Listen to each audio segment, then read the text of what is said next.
Fans, welcome to Dream TV, where we are very excited to have with us a very special guest, none other than the president of the WNBA, Laurel Richie. Welcome, Laurel. Thank you. Nice to be here.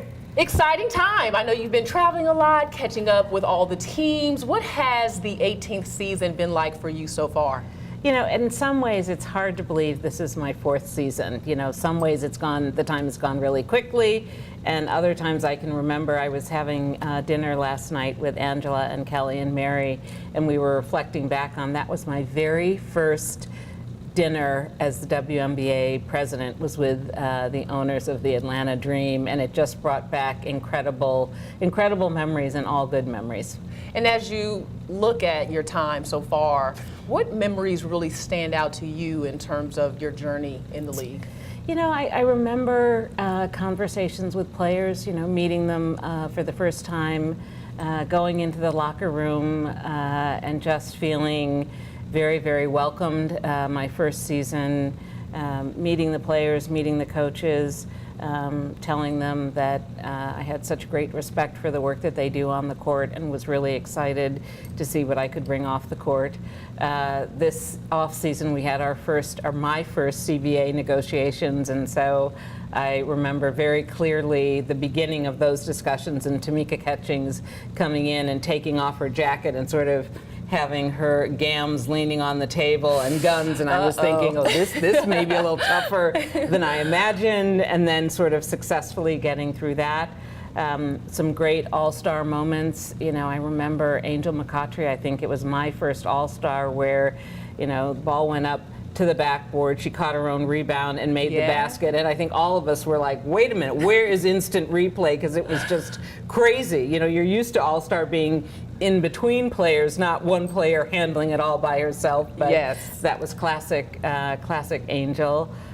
This off season was the first time I had ever met Magic Johnson, the day of the press conference, when we announced that the ownership had shifted to Magic and the Guggenheim Group, and just, you know, rarely does someone you look up to exceed your expectations when they're sky high to begin with. And, you know, my friends tease me, like, I grinned through that whole thing. Even when my part was done and Magic was talking, I just have this huge grin, like, that's my guy, I'm with him from here on in. He knows me, right? He knows me, he's part of our league, he's, you know, he's now part of our family in a very special way. So those are some of the moments that stick out. Wow, so many great moments, and people are involved with making this league the best women's sports league in the world. And it's a good place for us to start. It's kind of the state of the WNBA. What is that right now from your chair? You know, we have been on just an incredible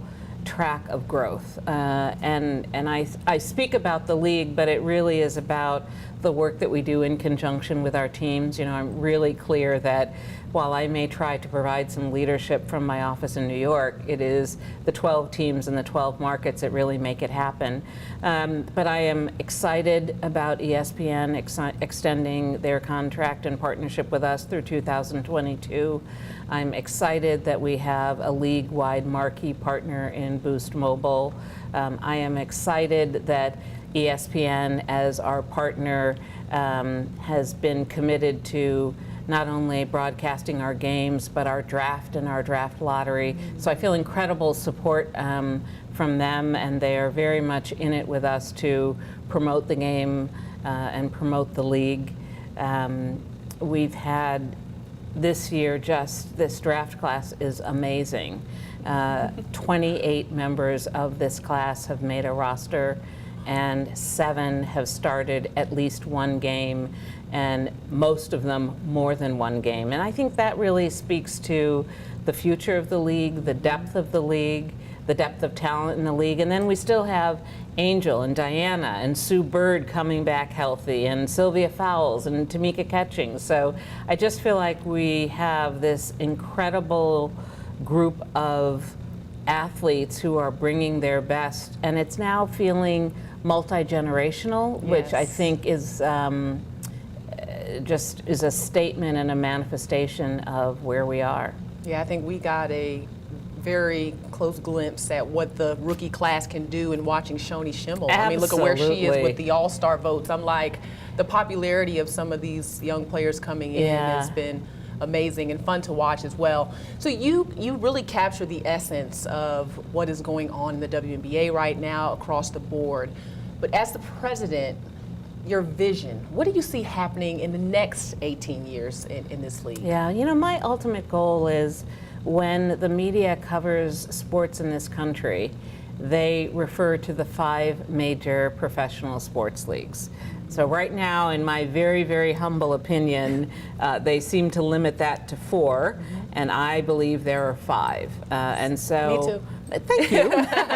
So as we grow and as we bring in more fans and bring in more partners, I hope that we receive the recognition that I think we deserve.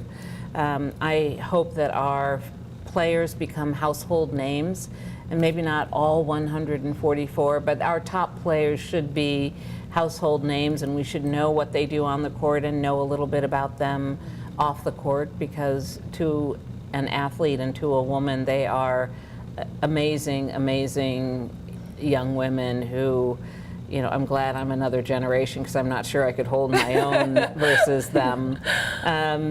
And I just want more and more people to come to our games and experience the level of competition, the quality of play. I think this is team basketball at its best. And I always sit back when I'm in an arena and marvel at the diversity of our fan base, who all come together for the love of this game and appreciation for our athletes. And so I think that we are modeling the way for the country in terms of people coming together in what unites them rather than what separates and distinguishes them. Absolutely. I tell people every night, these are the best athletes in the world. Like, if you have not been to a game, you are missing out. If you're watching Dream TV right now and you haven't been to a game, you need to come out and see these women play. And speaking of the players, Laurel, you mentioned your first CBA negotiation in the off season. What were some of the highlights of that for you? You know, the first thing that really struck me was how many women were in leadership roles in this negotiation, that I just think is a great, great testament to how far women have come in business and in sports. So I just sort of had a moment where, you know, I was representing the league along with Renee Brown, head of player relations and basketball operations, the head of the union, Pam Wheeler, the head of the players union, and Tamika Catchings. And not that we didn't have a lot of support from a lot of people to make it happen, but there was just this moment where I'm like, wow, we're kind of ruling the world here. And it was just a really nice moment to see. I'm very proud of the fact that we worked very hard, and it doesn't mean that we agreed every single moment, and there were some tough issues and tough conversations, but I feel very proud that it was handled in a very, very respectful way and a successful outcome. And now we have a minimum of 6 years and possibly 8 years where we don't have to focus on negotiating, we can focus on the game. And that, to me, is one of the greatest successes of this negotiation.